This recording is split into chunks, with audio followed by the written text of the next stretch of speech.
I got sent an interesting request. Well, I think it's interesting anyway. You can comment and let me know your thoughts on that. The request reads as follows. If you were managing or training a fighter of the same size to Floyd Mayweather, what tactics would you employ to beat him? Are there any fighters out there right now in the same weight class you could see beating Floyd Mayweather? Interesting question. For the purposes of this video, I'm going to ignore the response of you need a massive puncher who's going to land and knock him the hell out. You know, it's easy to say something like that, but I'm going to try and come up with a educated, reasoned response other than just saying hit him hard, take his head off. The puzzle with Floyd Mayweather is as follows. He's fought outside fighters, he's fought inside fighters, he's fought tricky, technical slicksters, he's fought guys who are bigger than him, he's fought guys who are more powerful than him, he's fought guys like Canelo, Maidana, who are big punchers compared to him. He's fought southpaws. Now, realistically, the difficulty with Floyd is it's hard to conceive that you're going to outbox him. It's hard to say that there is a fighter active at present who's going to go in and over the course of 12 rounds systematically and technically outbox Floyd. But the difficulty is he's also a very hard man to overwhelm. I mean, a guy like Oscar De La Hoya, who was so much bigger than him, or a guy like Marcus Maidana, who was so comfort heavy, you know, they had periods of strong success. They pushed him back, they got him against the ropes. They overwhelmed him in terms of aggressiveness, potentially in terms of volume, but they didn't win the fight. And that's because you can overwhelm him all you like in terms of coming forward, but he's so good with his back to the ropes. Even if he throws one punch for every 5 you throw, it's his punch that's a scoring shot, and it's his punch that's an attractive, eye-catching counter-punch, whereas your punches are just working against the rolling and the defending skills of Floyd.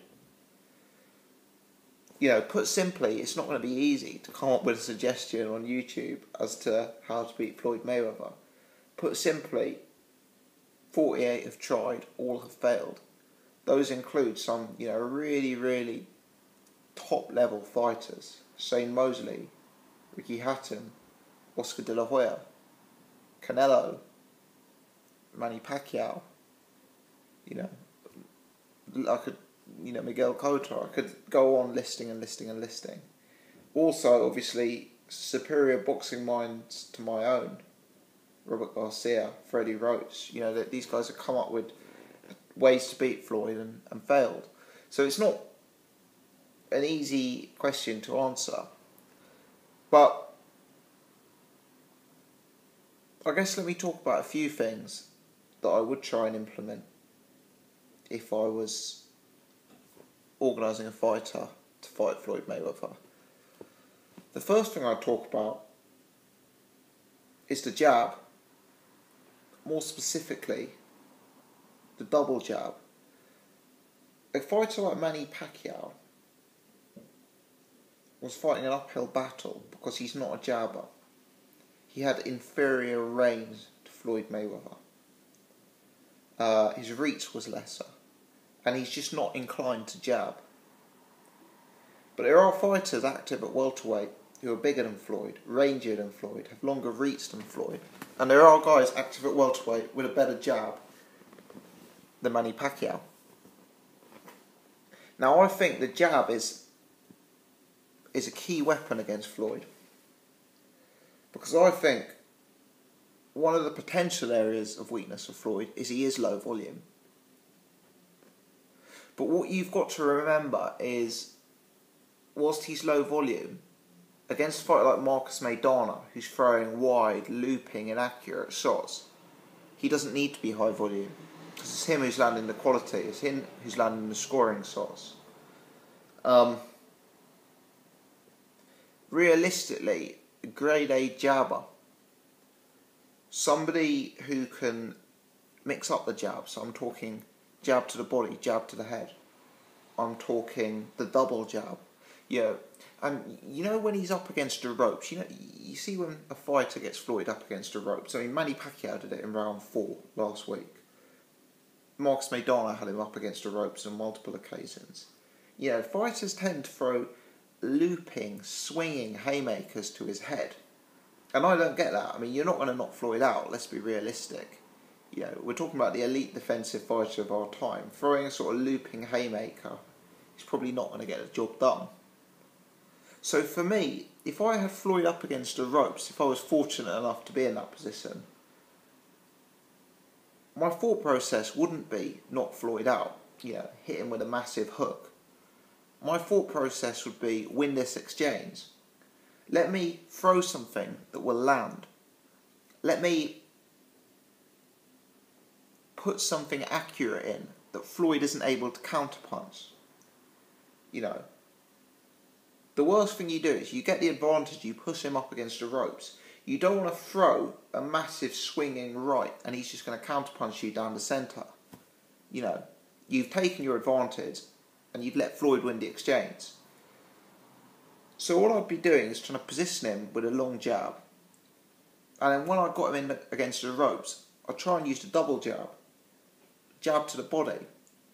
I try and keep my activity high.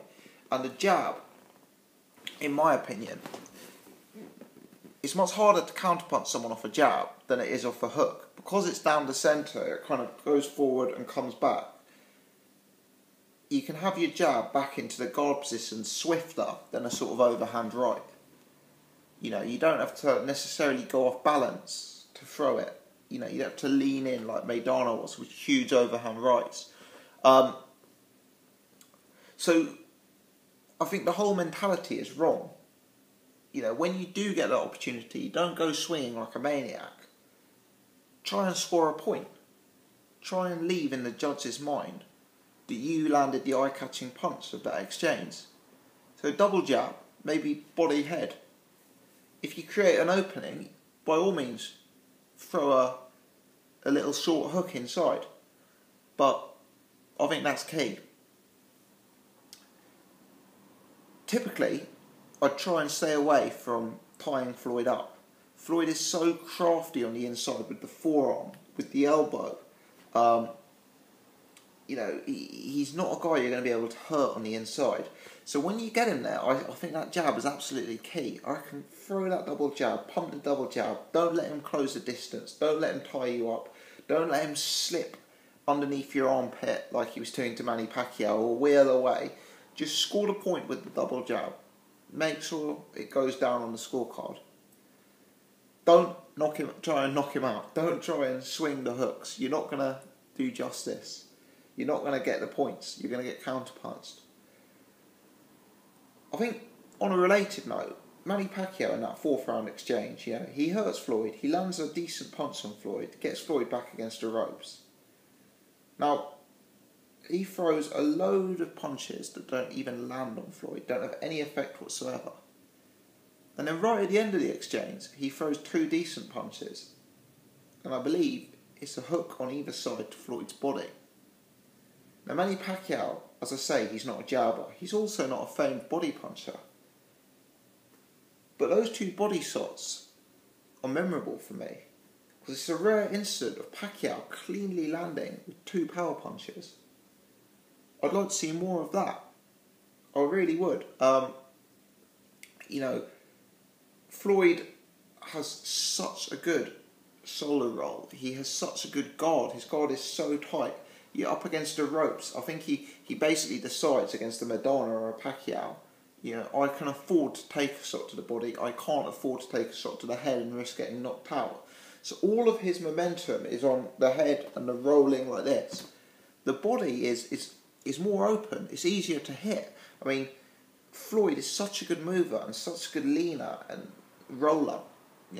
It's impossible to hit that guarded rolling head. But the body doesn't typically move. You can't move your stomach or your ribs in the same way you can move your head from left to right. So I'd be trying to score points to the body. I'd be trying to jab to the body, I'd be trying to double jab. When I get him up against the ropes, I wouldn't be trying to knock him out. I'd be, not punching myself out. I'd be pumping that double jab. I'd be scoring the points. And realistically, I'd be avoiding throwing punches that are going to be easily counter-punched. I'd be avoiding trying to tie Floyd up.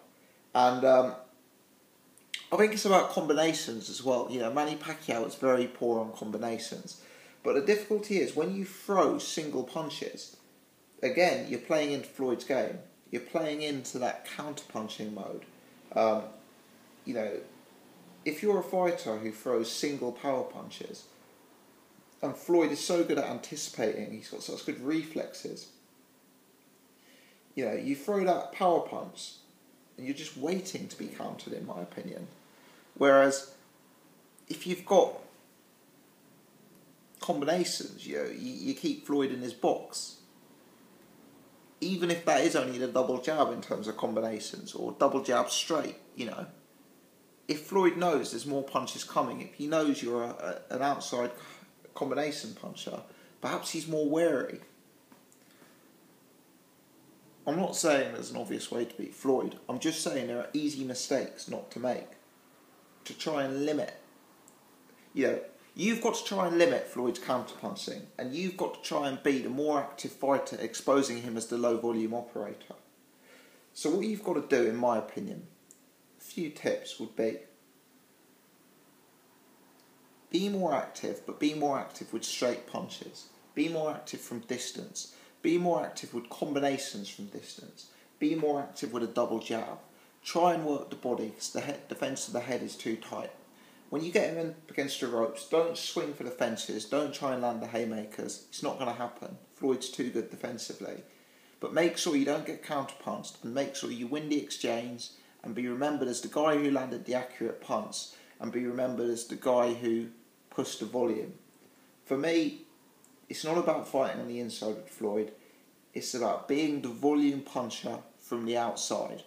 It's about the double jab, and it's about limiting the risk of being exposed by the counter-punching. Which fighter does this best? Which fighter is most likely to have success? For me, it's Amir Khan. His combination punching and swift hands may mean that Floyd is less inclined to counterpunch, because Amir throws one punch and the second one is coming so quickly, it's a gamble for Floyd to lower his defences and throw a counterpunch. Amir's got a good jab. He can punch to the body. He is someone who I think is best throwing straight punches rather than wide, swinging, looping punches like we see from Maidana. I think Amir Khan's got that. I also think that up against the ropes, Amir would probably be less inclined to try and maul Floyd. I don't think that's his style. I also think Amir's one of those guys, he's got decent foot speed. He can get in and out of range. So, stand at range, use the jab, double jab to the body, jab to the head, stay out of range of Mayweather's jab, then take a step back, and then come in again. I think that changing the range, throwing the jab, is really, really key. And I think Amir's got that. I think he's also got a size compared to Manny Pacquiao. He's taller, rangier, and I think that's going to allow him to have more effect with the jab, which, as I'm saying, is key. Effectively, I think you need to have size at welterweight. I think you need to have volume. I think you need to have straight, accurate punches. I think you need supreme discipline. Make sure you don't get counter-punched. Make sure you have the output, and make sure you land the eye-catching punch to the exchange. For me, Amir Khan is the most likely to succeed. Let me know your thoughts. As always, keen to discuss.